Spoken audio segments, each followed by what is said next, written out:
Всем здравствуйте! С вами снова «Диалоги О» с Ольгой Еременко. И сегодня у нас замечательный гость в студии Татьяна Захарченко. Она лучше расскажет о себе, потому что очень важная и сложная профессия, необходимая для здоровья нашего общества.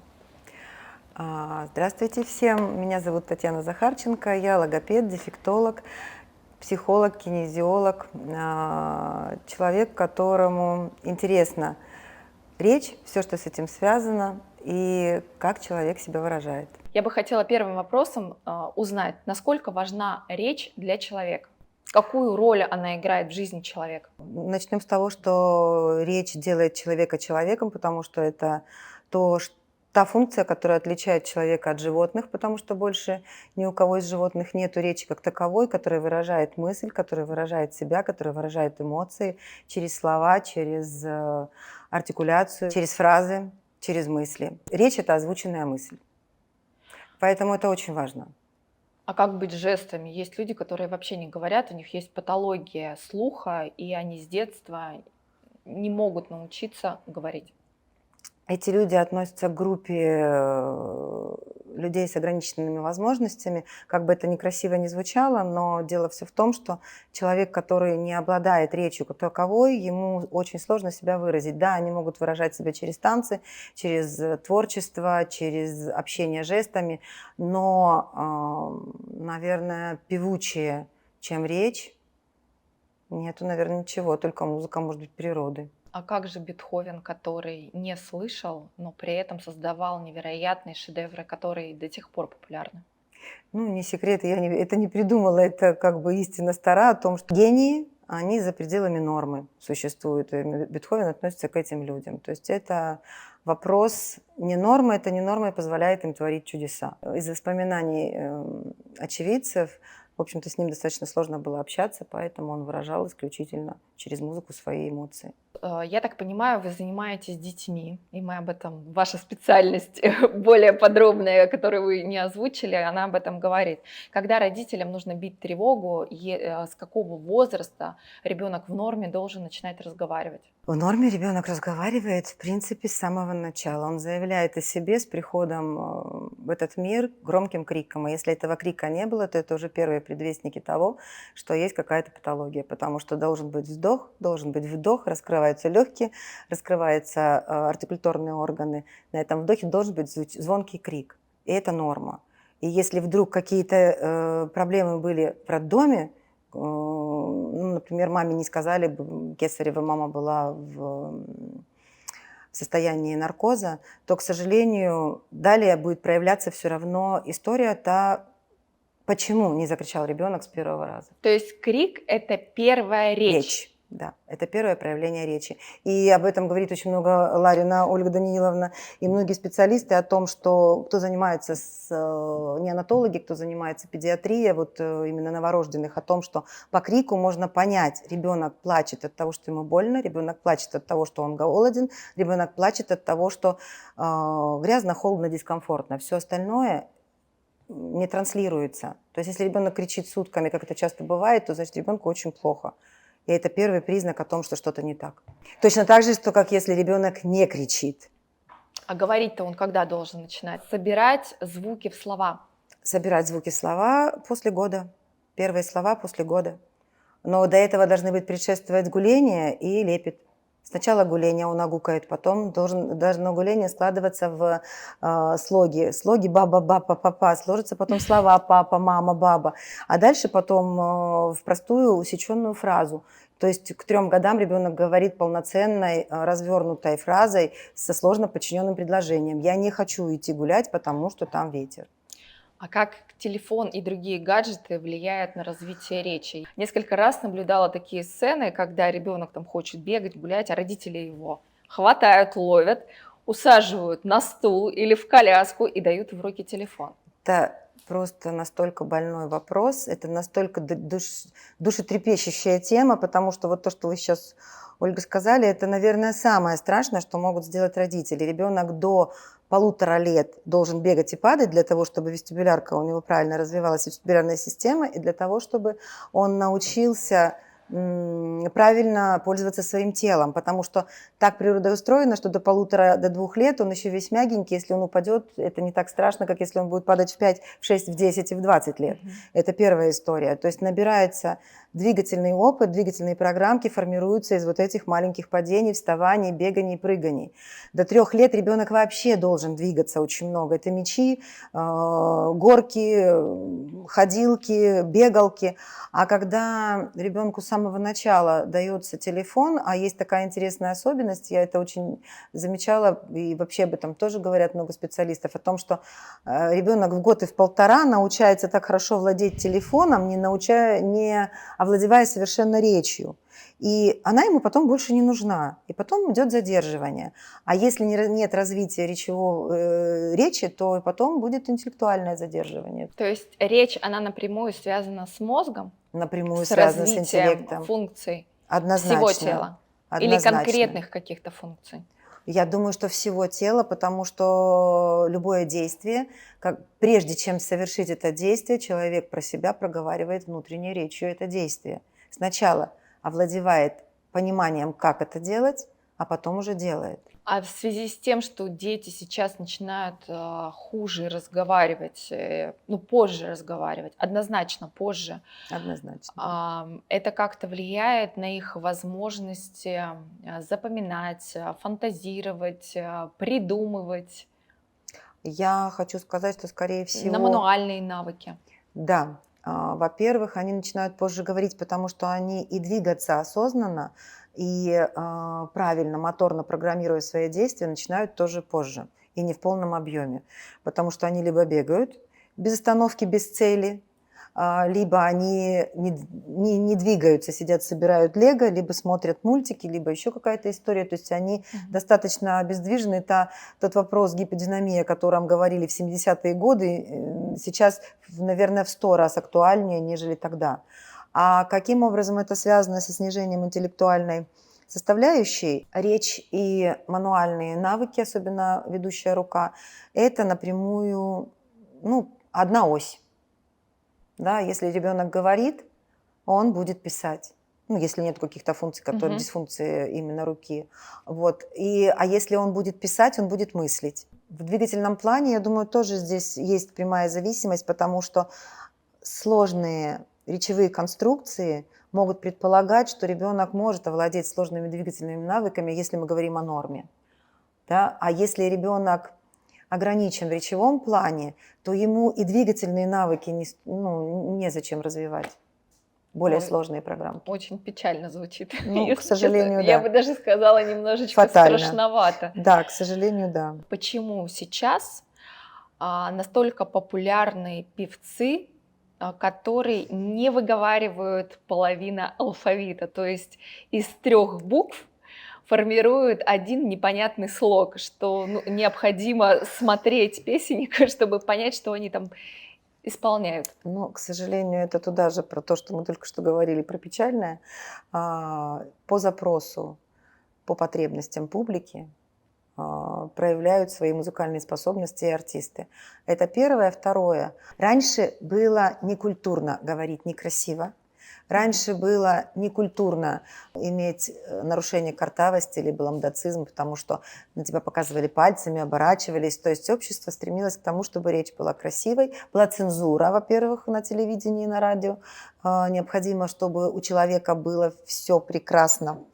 В последнее время эти рамки установки разрушены, и поэтому разрешено говорить как придется, лишь бы быть харизматичным.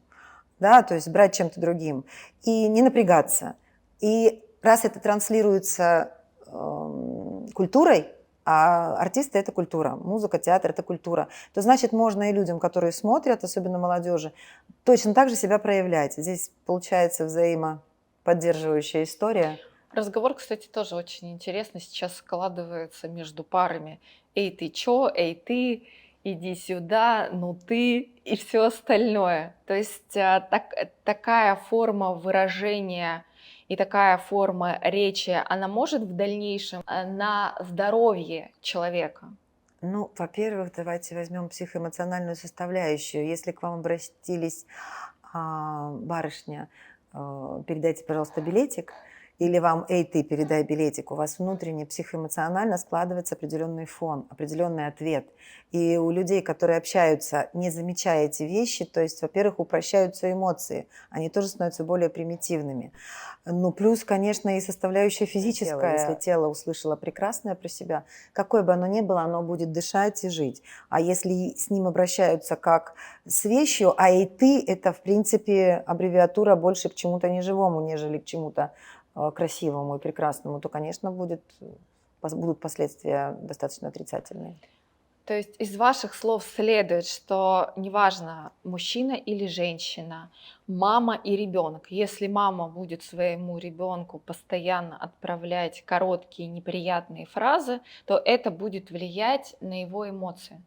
Это будет влиять не только на его эмоции. Если я говорила вообще между парами, как я поняла, а если это про маму и ребенка, то здесь вообще не будет полноценного развития интеллектуального, потому что если ребенок слышит красивую речь, он будет стремиться, даже если у него есть ограничения, ему сложно, он будет стремиться воспроизводить то, что он слышит. А если он слышит усеченную фразу, еще и «эй, ты» – это всегда посыл энергетический определенный, резкий, то у ребенка будет формироваться вот такой стереотип общения. И значит, ему не нужно будет стремиться к красивой развернутой фразе и пользоваться красивой фразой. Тогда ему не будет интересна книжка Александра Сергеевича Пушкина про золотую рыбку. Ему будет что-то из вот этих миньонов или кого-то там, где все... Где даже говорить не обязательно. Да. Но сейчас все популярнее, как это называется, комиксы. То есть дети просят купить не книги и какие-то интересные истории, а комиксы. Потому что там ты, пух, бух, и все. Да, бух, оп, ох, и все остальное. К счастью, сейчас в бизнес-кругах становится популярным развитие речи. Может ли взрослый человек улучшить качество своей жизни за счет восстановления, ну, скажем так, развития своей речи? Однозначно. Можно я про свою программу коротко скажу, Можно, потому что это да. имеет к этому значение. Очень Я со интересно. взрослыми тоже работаю. У меня программа называется 3D-коррекция. Создана она была для коррекции, для помощи заикающимся людям или имеющим такую проблему. Вот. Но на самом деле работает в любой сфере и с любыми сложностями в жизни, скажем так. В чем смысл? В том, что дом духа, дом тела, дом разума. Не бывает речи отдельно от тела, тело отдельно от речи, равно как в этих структурах еще участвуют мозговые структуры, центральная нервная система. И поэтому, когда человек развивает свои речевые способности, улучшает свою речь, она становится более развернутой и красивой, изменяется физика. Ему нужно будет обязательно дышать по-другому, ему нужно будет полноценно чувствовать свое тело. Для этого постурально он будет выравниваться, ему нужно будет артикулировать красиво, то есть включаются артикуляторные органы, ему нужно будет выражать глазами, потому что красиво говорить и не выражать глазами невозможно, тогда в глазах уже появляется жизнь, это уже центральная нервная система, и поэтому получается, что вся структура человека, все, из чего он состоит, становится более исцеленной, более целостной. Я бы сказала. Электричество, да, такая искра в глазах. Но вместе с эмоциями. Однозначно, люди, которые красиво говорят, всегда отличаются харизмой. Кстати, да, люди такие зажигают других людей. То есть самые великие полководцы, мне кажется, все, да, умели говорить красиво. Или я не бы все? привела пример из Древней Греции, потому что самая высокооплачиваемая профессия была оратор. Оратор? Оратор. И это были самые уважаемые люди в Греции. И это люди, которые владели речью в любой ситуации, в любое время, на любую тему.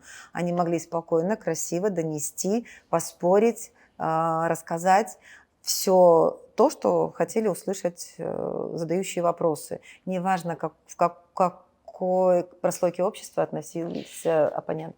Мы с вами говорили о том, что речь улучшает качество жизни за счет улучшения коммуникации, и лучше становится здоровье. Почему такие известные актеры, возьмем Брюса Уиллиса, который сейчас страдает от Альцгеймера, ранее изучая большие, огромные тексты и снимаясь в таких вот в множестве количества картин сейчас испытывает такие проблемы, на ваш взгляд? Ну, я думаю, что, во-первых, там есть вопросы, если отправиться в прошлое, в его детство, я думаю, что там тоже были свои особенности развития и то, как он пришел в этот мир.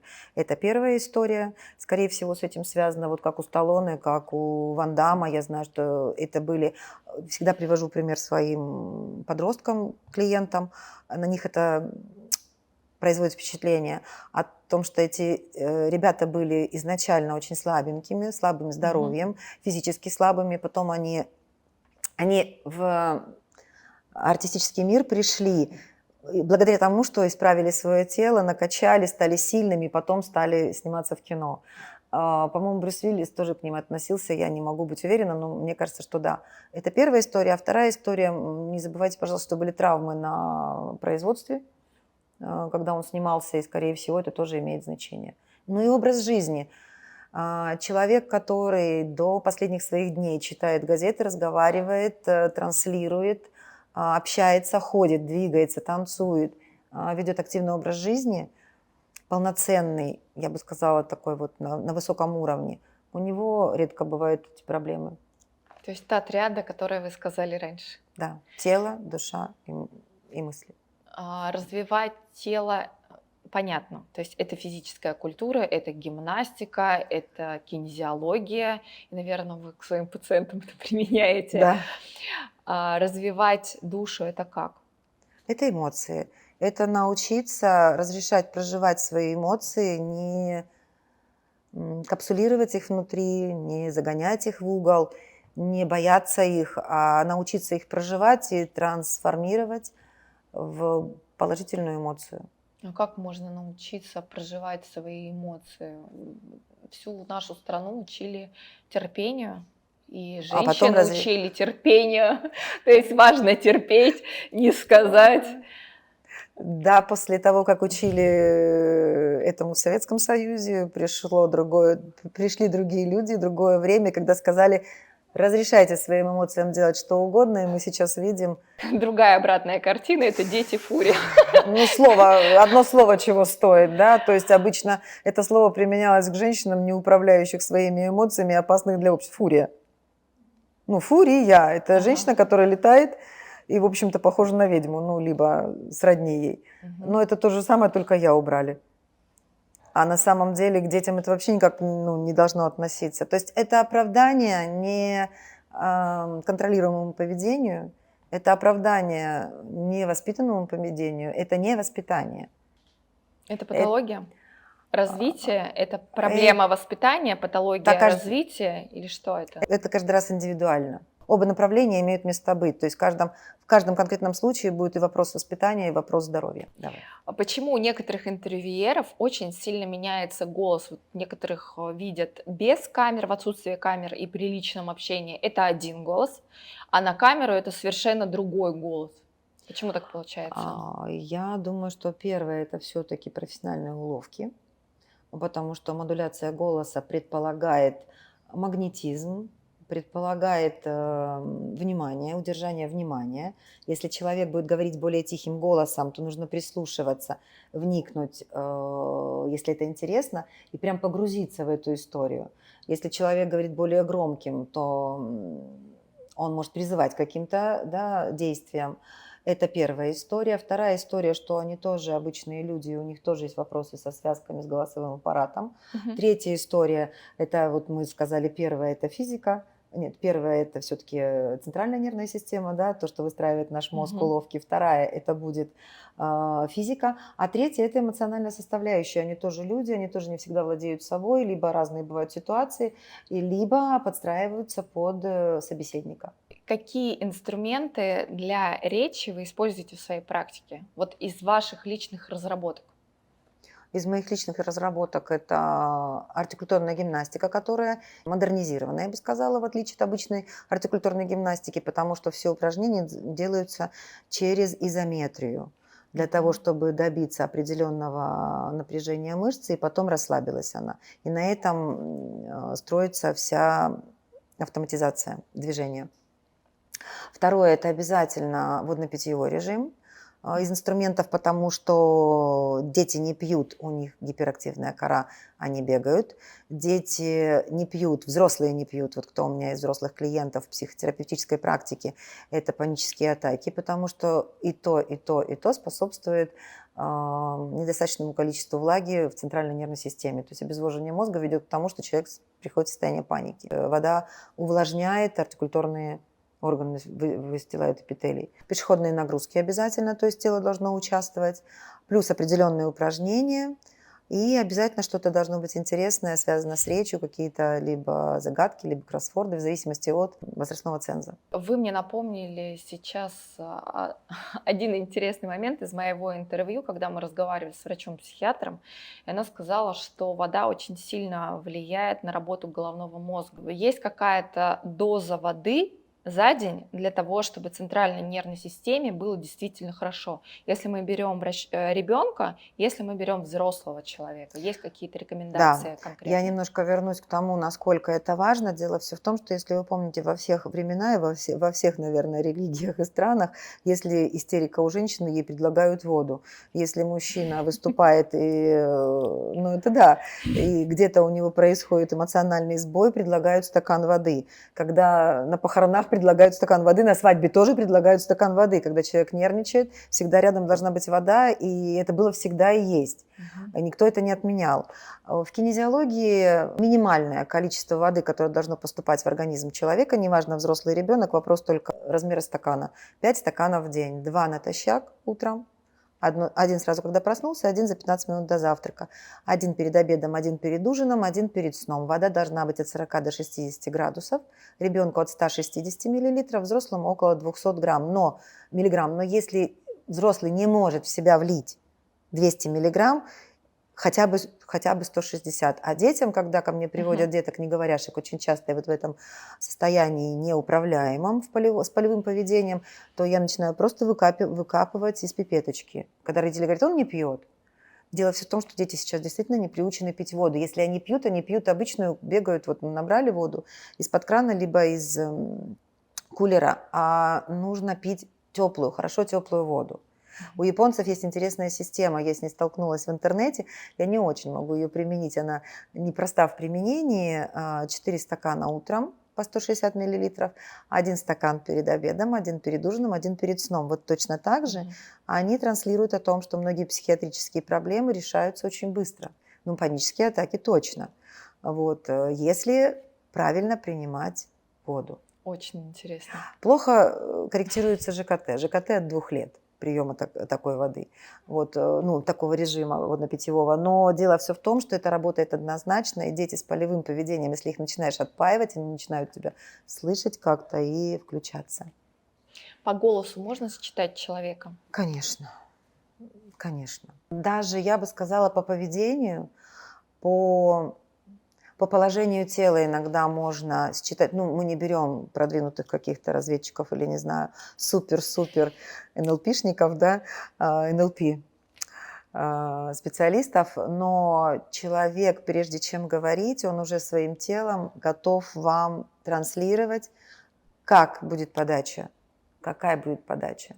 Мягкая, жесткая, эмоциональная, безэмоциональная. Участвует тело или не участвует. И вот сейчас беда в том, что дети не умеют это делать. Им не с кого считывать, нет возможности читать со взрослых, потому что взрослые уже тоже не настолько владеют своим телом. Идет рассинхронизация, несинхронно работает тело, мозг и эмоции. Поэтому дети не умеют правильно подать. Они либо кричат, либо молчат, либо верещат, либо неправильно пользуются жестами, потому что они не могут считать, потому что, к сожалению, даже интернет-пространство, телевидение и радио не транслируют правильное речевое поведение. Мне интересен такой вопрос. Я думаю, что вот окружающим он тоже сейчас очень актуален и интересен. Вот раньше советские коляски, они были устроены таким образом, что мама катила ребенка, и ребенок смотрел на нее.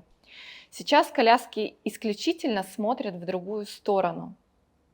Может это как-то влиять на позднее формирование речевого аппарата? Однозначно, это еще и влияет на психоэмоциональное состояние ребенка, потому что ребенок до года находится в поле матери, ребенок до года находится в маминых энергиях. И если он не видит маму до года, он либо во фрустрационное состояние впадает, то есть он боится, у него еще есть основания бояться, он зависим от мамы, он не может самостоятельно передвигаться. Природа так устроена, что детеныш человека в течение первого года жизни совершенно зависим от родителей.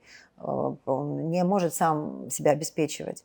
А когда ребенок не видит маминых глаз, не видит маминой улыбки, маминого спокойного эмоционального состояния, то, конечно, у него и формируется поэтому либо безразличное, потому что когда ты сильно боишься, тебе нужно либо перестать бояться, делать вид, что тебе все равно, либо вот это беспокойное состояние, которое потом переходит в лучшем случае в СДВГ, в худшем в какое-нибудь аутоподобное состояние. То есть пора менять коляски. Да, пора менять коляски, а еще лучше все-таки в год, как и было раньше. Раньше в Советском Союзе были огромные коляски были домом, и ребенок там находился до тех пор, пока не начинал передвигаться, ходить. Не было вот этих перевалочных пунктов из одной колясочки в другую. Это имело свой смысл, потому что когда ребенок вырастал, годик он начинал ходить, и он уже ходил, он уже не садился в коляску. Эти летние коляски появились гораздо позже. Складные, раскладные, когда сидячие коляски. Их не было в Советском Союзе. Были огромные вот такие танки, в которых возили этих детей. Все-таки моторная предпосылка полноценному речевому развитию, я имею в виду всего тела в двигательном плане, завязано на вестибулярном аппарате, завязано на слуховом анализаторе, да, то есть это очень важно. А сейчас у нас другой раз смотришь, ребенка катают пятилетнего, совершенно здорового ребенка, ну, полноценно с руками, с ногами, в коляске, ноги уже волочатся по полу, его везут. Естественно, там будет отставание в речевом развитии однозначно, потому что само тело не готово двигаться, а речь – это самая сложная двигательная программа.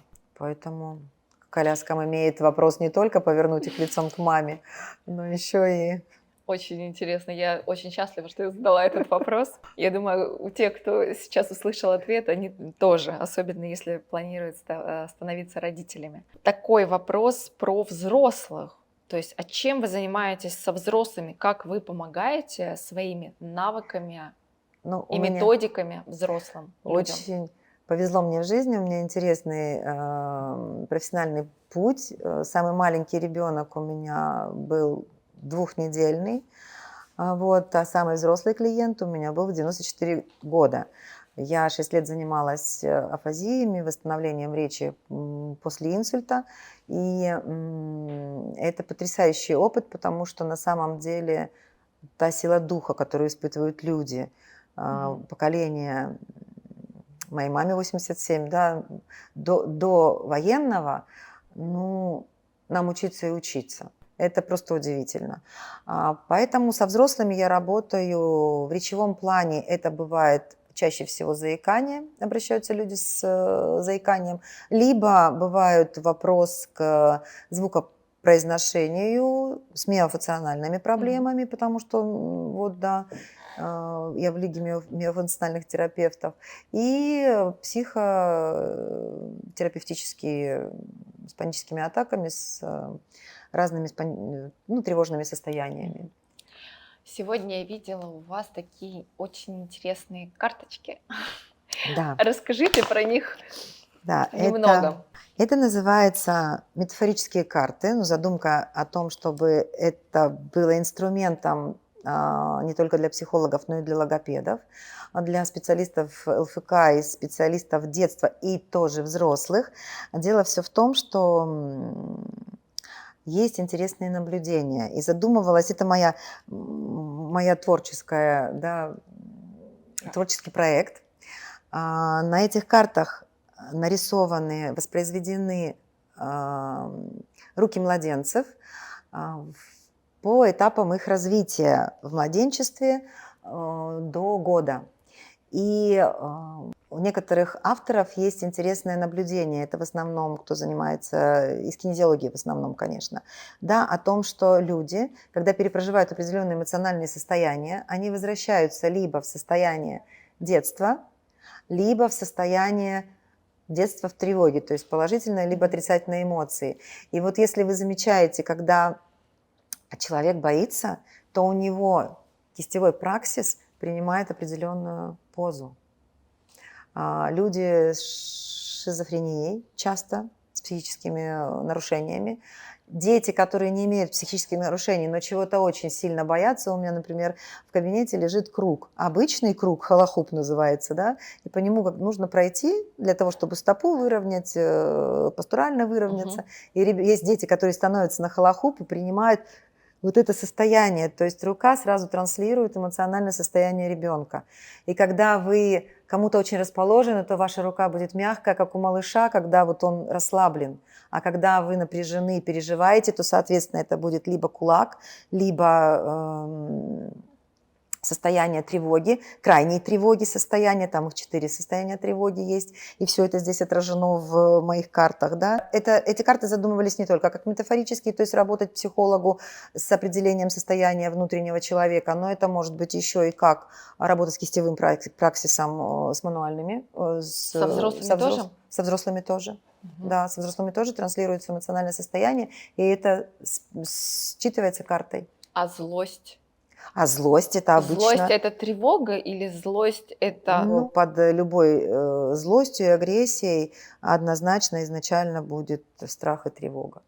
Ну, потому что человек злится почему? Потому что он чему-то не может соответствовать.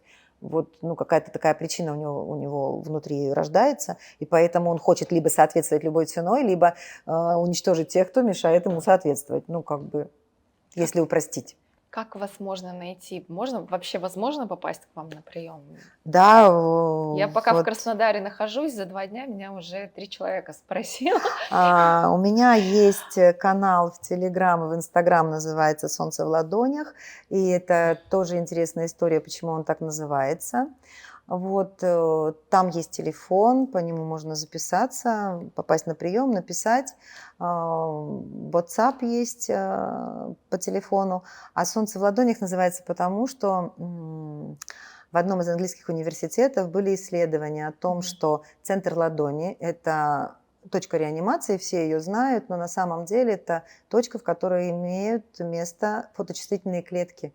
И поэтому я думаю, что очень во многих религиях и во многих странах есть вот этот жест, когда руки подставляются солнцу, напитываются солнцем энергией, через них фотосинтезируется витамин D, вероятнее всего, и потом это все отправляется.